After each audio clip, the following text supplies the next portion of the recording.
So, Chapter 3 Problems in Dairyland. A dairy cow's life might not be exactly what you had imagined, but at first glance it doesn't seem too bad. The cows have ample food, shelter, and medical care. In return, this gives us milk. As it turns out, however, intensive dairy farming can be harmful to the cows, to the people who drink their milk, and even to our planet. So between the 1983 and the 2013, world milk production increased by more than 50%.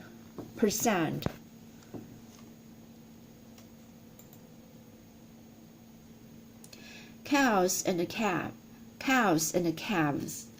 For a cow to produce milk, she must first have a calf. A cow's pregnancy lasts about 9 months. On some small farms, calves remain with their mothers after birth. But on large dairy farms, calves are taken away within a few hours or days of being born. This can be very stressful to both mother and baby. The stress is reduced if the calf stays and nurses for a few months. Farmers lose profit. However, if much of their cow's milk goes to calves, another source of stress to dairy cows is being pregnant often. When a cow's milk begins to dry up, she is usually bred with a bull, so she will become pregnant again. After a few years of many pregnancies, the cows become worn out. Their milk production begins to go down. At this point, they are often sold off for hamburger meat. So many dairy cows have a calf about once each year. Making more milk. Through much of history, dairy cattle were kept in pastures where they grazed on grass. A diet of grass is not high in nutrients. Grass-fed cows produce only enough milk to nourish the calf. Today, dairy cattle are often given a high-protein diet of corn and soy. The protein helps cows produce more milk, which increases a farmer's profit. The feed also removes any need for grazing outdoors, so dairy cattle are confined to indoor stalls. Others are kept in open, covered lots. Some dairy farmers may also give their cows growth hormones. These hormones are copies of a hormone that naturally occurs in cows. Hormone treatments boost milk production even further. A cow that has taken hormones may produce an average of 11 pounds of milk per day. This is 2 times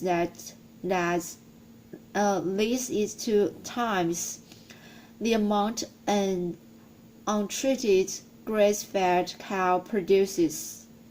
Most U.S. dairy farmers no longer use hormones, though it is not against the law to use them.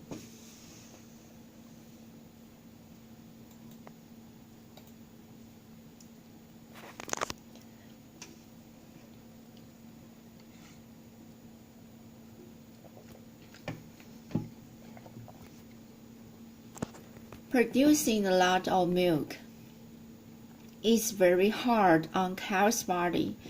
Many dairy cows, whether they are treated with hormones or not, suffer from a painful infection called mastitis. To treat this and other diseases, cows may be given antibiotics. Traces of the 不好吃吗？不好吃。对。哦。Traces of the antibiotics can remain in the milk even after it is processed. This can cause health problems in people who drink the milk. For this reason, any milk that is found to have traces of antibiotics is disposed of before it is sold. Passing gas. Cows and other grazing animals have stomachs designed to break down grass and other plant fibers that are difficult to digest. As they digest their food, cows produce a gas called methane.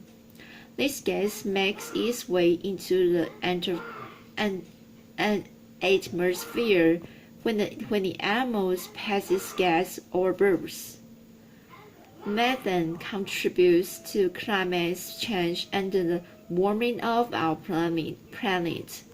Experts estimate that the world's livestock release an astonishing 100 million tons of methane each year. So you can see this picture.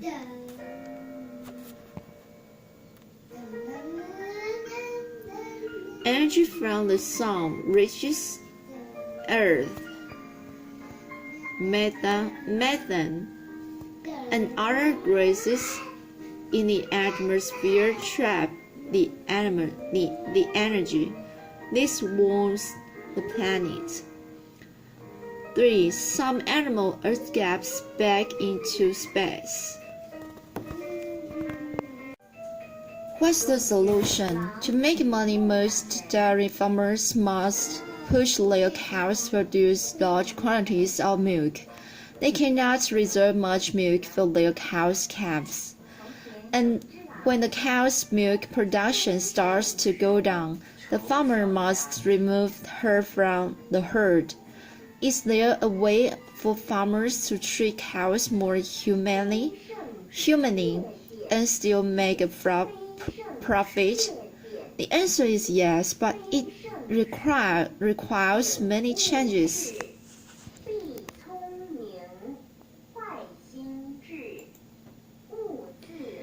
Human dairy farming. For a more human way of life, dairy cows must be allowed to be outdoors, grazing on grass. They should not be given growth hormones, and they must be allowed time with their calves after birth. All these changes mean happier cows, but they also mean that each cow will produce less milk to sell. For farmers to make the same profit, they have to charge more for each gallon of milk they sell. Dan Gibson runs a special farm in New York State. His Jersey cows receive no growth hormones and graze on grass. Calves stay with their mothers for several months.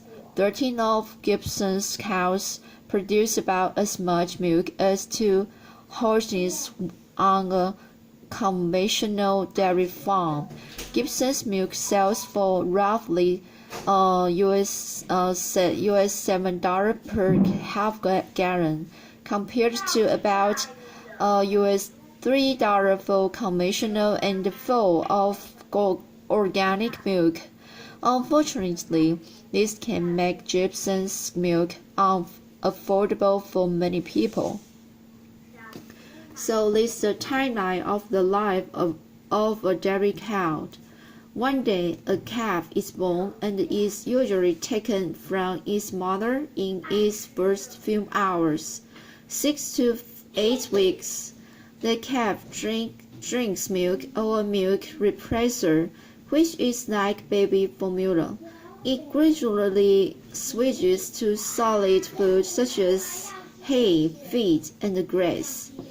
2 years.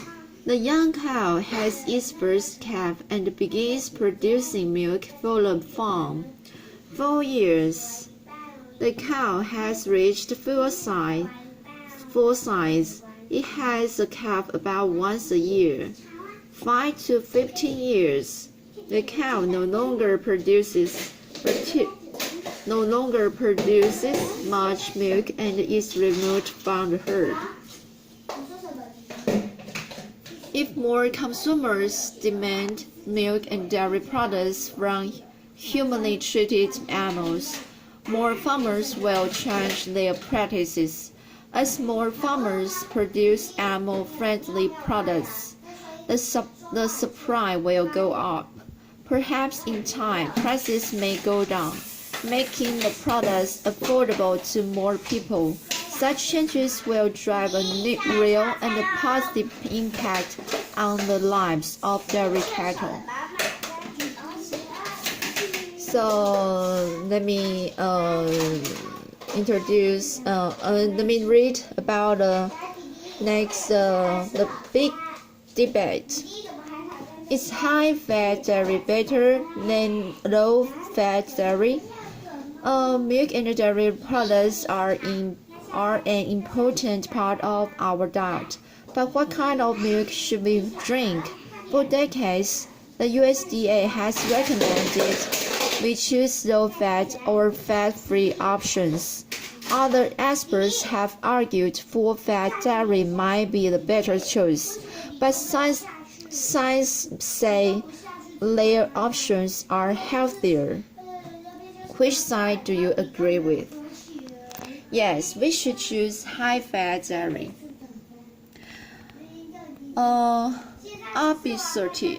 Obesity or being very overweight is a growing problem in the United States. So is diabetes. Diabetes is a disease in which a person's body cannot control blood sugar levels. Studies have shown that people who consume whole milk and other high-fat dairy have a lower risk of obesity and diabetes. No, we should choose lower-fat option. Saturated fat may be connected to increased risk of heart disease. Whole milk and other high-fat dairy products are high in saturated fat. To cut down on this kind of fat, people should choose low-fat or fat-free dairy options whenever possible. Also, low-fat and skim milk are full of nutrients, but they have fewer calories than whole milk. Skim milk even has higher levels of calcium than whole milk. This makes skim milk a useful tool for people who are trying to lose weight by cutting calories. People can avoid unhealthy additives such as salt and sugar by checking a product's label. That way, consumers can have the health benefits of low-fat dairy without the unhealthy added ingredients. So, which one you agree?